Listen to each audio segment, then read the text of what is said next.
OPS வந்து 6 வாட்டி நான் நயனார் நாகேந்திரன் தொடர்பு கொண்டேன். அப்போ கூட ஃபோன் எடுக்கவே இல்லை.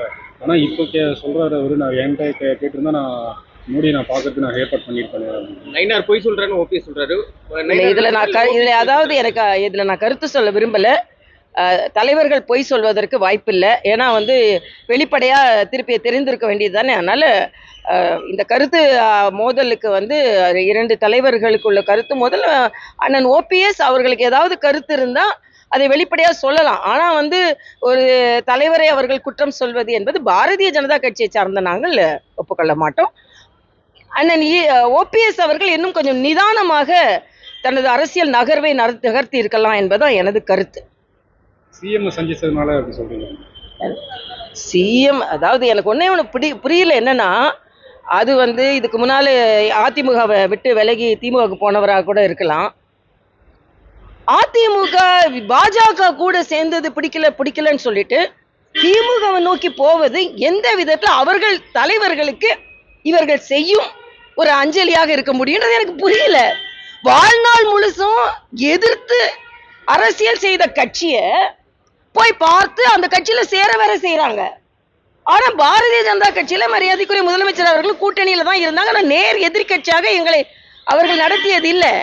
ஆனா நேர் எதிர்கட்சியாக ஆரம்ப காலத்திலிருந்து தீய சக்தி திமுகன்னு தனது வாழ்நாள் முழுவதும் எதிர்த்த ஒரு கட்சிக்கு பாஜக நட்பு வைத்துக் கொண்டோம், அதனால அங்க போய் சேர்றோம்னு சில பேர் சொல்றதும், அவர்களை சென்று பார்ப்பதும், நான் உடல் நலம் விசாரிப்பதற்கு பார்ப்பதற்கு ஒன்று சொல்லல, இது ஒரு ஆரோக்கியமான சூழ்நிலை.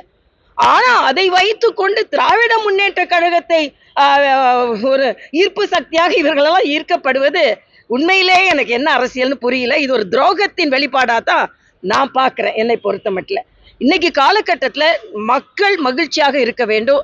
எல்லாமே அவசரமா இன்னைக்கு நடைபெற்று கொண்டிருக்கிறது. ராகுல் காந்தியை பாத்தீங்கன்னா அருண் ஜேட்லி என்னை மிரட்டினார்னு சொல்றாரு. அருண் ஜேட்லி இறந்ததுக்கு அப்புறம், அவர் இறந்து அதுக்கப்புறம் எங்க ஆவியா மிரட்டினாரா இவரை? அது என்னதான் நடக்குதுன்னு தெரியல. அதனால இப்போ கமலஹாசன் சுதந்திரத்துக்கு முன்னாலேயே ஆணவ கொலைகள் நடந்தது. நான் கேட்கிறேன், திராவிட மாடல் பல ஆண்டுகள் தமிழகத்தை நாங்கள் ஆண்டோம் என்று சொல்கிறீர்கள் அல்லவா? பெரியாரோட உங்களோட கருத்து ஒண்ணுமே இங்க நடைமுறைப்படுத்தலையா? அப்பனா அண்ணாவின் கருத்து எதுவுமே மக்கள் மனதில் பதியலையா?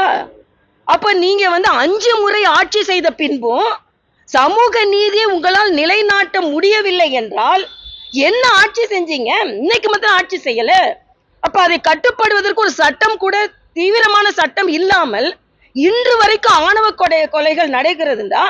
கனிமொழி போன்றவர்களை மத்திய அரசு தான். நான் கேட்கிறப்ப மத்திய அரசு ஆட்சி கொடுத்துட்டு போயிடுங்க. எல்லாத்தையும் மத்திய அரசு தான் நீங்க சொல்றீங்கன்னா, தமிழகத்துல ஆணவ கொலைகள் இன்று வரை நடைபெறுவது என்பது தமிழக அரசு வெட்கி தலைகுனிய வேண்டிய ஒன்று. அதை கட்டுப்படுத்த முடியவில்லை என்று நாம் எல்லோருமே மனத்தாங்கலாக இருக்கிறோம். உயிரிழந்த சகோதரர் சகோதரிகளுக்கு நம்மால் எந்த இழப்பீடோ ஆதரவோ சொல்ல முடியாத சூழ்நிலை. ஆனா கமலஹாசன் அவர்கள் ஒரு பாராளுமன்ற உறுப்பினரா ஆயிட்டோன்றதுக்காக சுதந்திரத்திற்கு முன்னாலே இருந்தேன்னா, அப்ப இதுக்கு பின்னால நீங்க ஆண்ட ஆட்சியில எந்த சமூக நீதி உங்களால நிலைநாட்ட முடியவில்லை என்பதை வெளிப்படையாக ஒப்புக்கொள்ளுங்கள் என்பதை நான் வெளிப்படையாக சொல்கிறேன். பிளே ஸ்டோர் மற்றும் ஆப் ஸ்டோரில் இருந்து பாலிமர் செயலியை QR கோடு மூலம் பதிவிறக்கம் செய்யுங்கள். செய்திகளை உடனுக்குடன் பெறுங்கள்.